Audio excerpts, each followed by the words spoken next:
দেখো শাইনি, তোমাকে জানিয়ে রাখি যে একদিকে আমরা দেখতে পাচ্ছি লক্ষ্য কণ্ঠে গীতা স্বর পাঠ করা হচ্ছে, আর একদিকে হুমায়ুন কবির তিনি বলছে যে আমি 1,00,000 কণ্ঠে কোরআন শরীফ পাঠ করব। আর আমরা আজকে এসেছি কংগ্রেস নেতা বাবু আলীর ভাইয়ের কাছে। কংগ্রেসেরা তারা সংবিধান নিয়ে কি পাঠ করছে আমরা জানাবো। ইতিমধ্যে আমাদের ক্যামেরার সম্মুখীন হয়ে কংগ্রেস নেতা বাবু ভাই কি বলেছে এনআইন বাংলায় আপনাদেরকে শোনাবো। শুনতে থাকুন বিস্তারিত খবর এনআইন বাংলায়।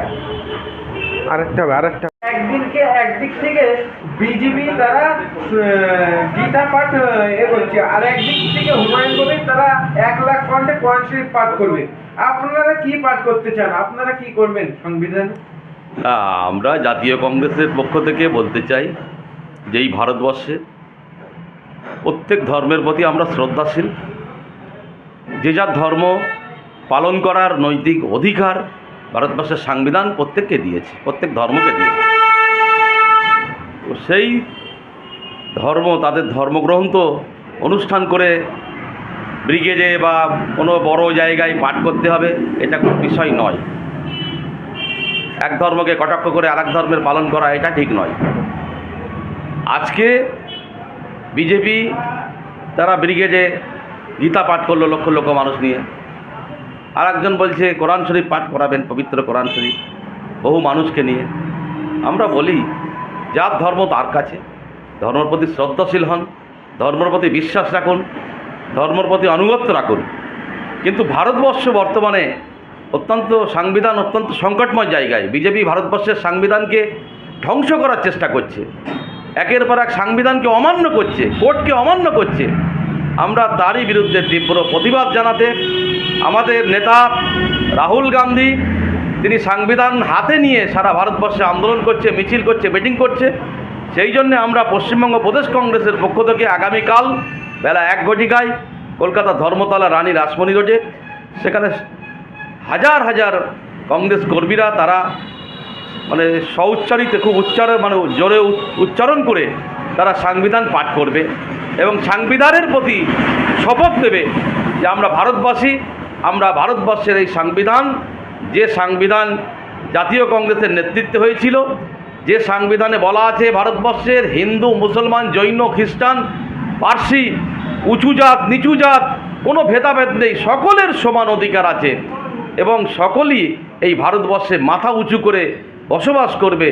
তাই আমরা সেই সংবিধানকে মনে করে দেওয়ার জন্যে আমরা কলকাতার বুকে হাজার হাজার কংগ্রেস কর্মীরা কালকে সেখানে সংবিধান পাঠ করব।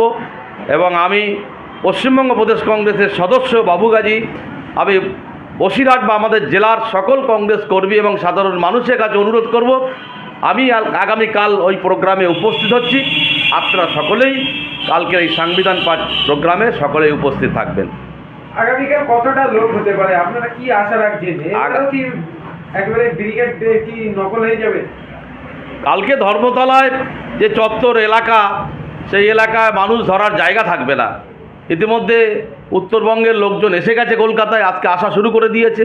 মালদা, মুর্শিদাবাদ থেকে আজকে বিকেলেই লোকজন চলে আসবে এবং আমরা যারা দক্ষিণবঙ্গে কলকাতা লাগোয়া জেলা, কাল সকালেই আমরা এখান থেকে বেরিয়ে পড়ব এবং কালকে আমরা মনে করছি যে কলকাতার ধর্মতলা এলাকা জনজীবন স্তব্ধ হয়ে যাবে, মানুষের সয়লাভ হয়ে যাবে এবং সকলেই বসে বসে সংবিধান পাঠ করবে। আবারও একবার কি ঐতিহাসিক হতে চলেছে? আমি যেভাবে বলছি মনে হচ্ছে আবারও একবার ঐতিহাসিক। অবশ্যই ভারতবর্ষে বা এ পর্যন্ত কলকাতার বুকে সংবিধান পাঠ এইভাবে আনুষ্ঠানিকভাবে এর আগে কেউ করেনি, কোনো দল করেনি, এটাই প্রথম হচ্ছে।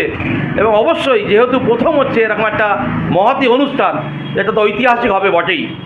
দেখতে পাচ্ছি যে বিভিন্ন দল থেকে যেরকম 100 টাকা 200 টাকা বা বিরিয়ানির জন্য নিয়ে যাচ্ছে, আপনাদের এর থেকে কি এরকম কোনো অফার আছে যে 100 টাকা? আমাদের কোনো অফার নেই, কোনো টাকা দিয়ে আমরা লোক নিয়ে যাই না, খাবার দিয়ে লোক নিয়ে যাই না। আমাদের কর্মীরা তারা নিজেদের তাগিদে দলকে ভালোবেসে, দেশকে ভালোবেসে, সংবিধানকে ভালোবেসে তারা নিজের তাগিদে তারা যাবে, নিজের পয়সা খরচ করে বাস ট্রামে তারা ভাড়া দিয়ে এবং নিজের পয়সায় তারা খেয়ে, কেউ পকেটে করে মুড়ি নিয়ে যাবে, কেউ পকেটে করে রুটি আলুর দম নিয়ে যাবে নিজের তৈরি করা, এবং তারা